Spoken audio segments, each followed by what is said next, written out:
Are Chinese bikes about to revolutionise the industry with decent quality control, low prices and quality design? Who knows? But I recently reported on the first Chinese two-stroke dirt bike, which generated a lot of debate. I also got to ride a Chinese-built cruiser in Vietnam, and the tour operator said he loves these bikes. Bulletproof engines, ultra reliable, incredibly cheap, and only a few dodgy bits like indicators that he's happy to replace when they break. And just a few months ago, I got to ride this Chinese-built 450, essentially a copy of the 2006 Honda CRF450X, and I was very pleasantly surprised. I'll do a review soon.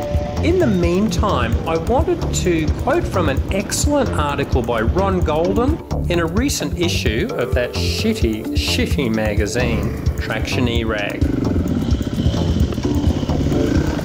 The name Giovanni is more likely to conjure up visions of a Venetian gondolier than a Chinese motorbike, but that's the name of the 250 I purchased online for my son in 2006 for 475 Canadian dollars.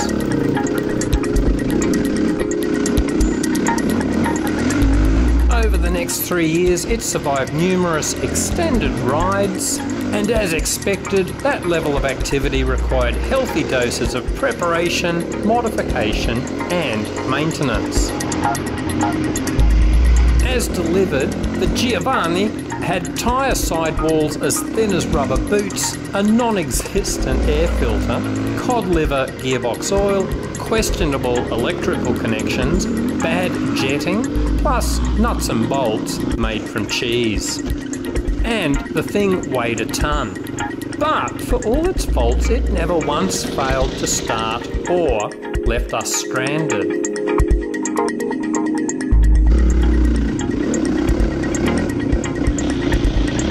Still, I have no doubt that some geos purchased online by people with no biking experience were probably sitting gathering dust after a few troubled rides. China currently manufactures approximately 40% of all motorbikes made in the world.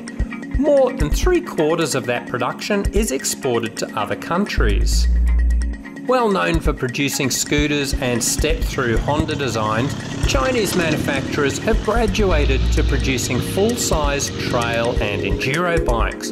Some of these are Honda clones, many are mash-ups of Chinese and Japanese models. All of them can be purchased at a fraction of the price you'd pay for an established brand.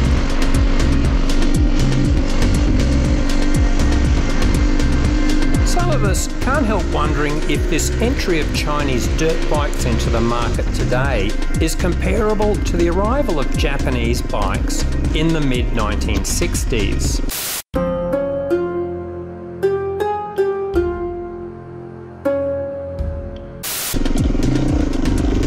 Widely considered to be Jap crap at the time, within a decade the Japanese machines would begin to capture the market and eventually drive most of the established European brands into bankruptcy.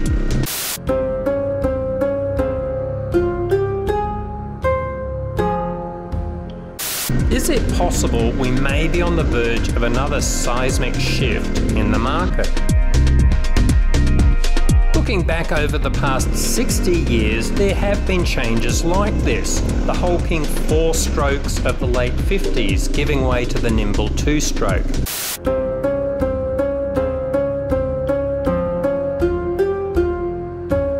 Long travel suspension in the 70s. Massive R&D investments and market dominance by the Japanese. Modern 4-stroke technology.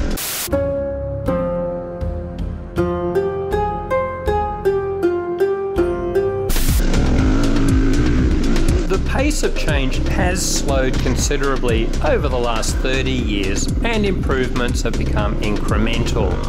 Essentially, the technology has matured. Is a decent rider on a 1996 KDX 200 any less capable or fulfilled than a similar rider on a 2016 KTM 200. Realistically, no. In fact, the better rider on the KDX could smoke the KTM rider every time and still pay for the beer after the ride. So, innovation is not likely to drive significant market shifts in dirt bike purchases over the next decade. In contrast, given the escalating cost of bikes, economic factors may very well become the main driver of consumer purchases and market shifts. This certainly positions Chinese manufacturers to benefit. Their business model is based upon low-cost imitation of a mature technology, rather than the high-cost innovation of new technologies. Could that threaten the existence of today's established brands? Absolutely it could.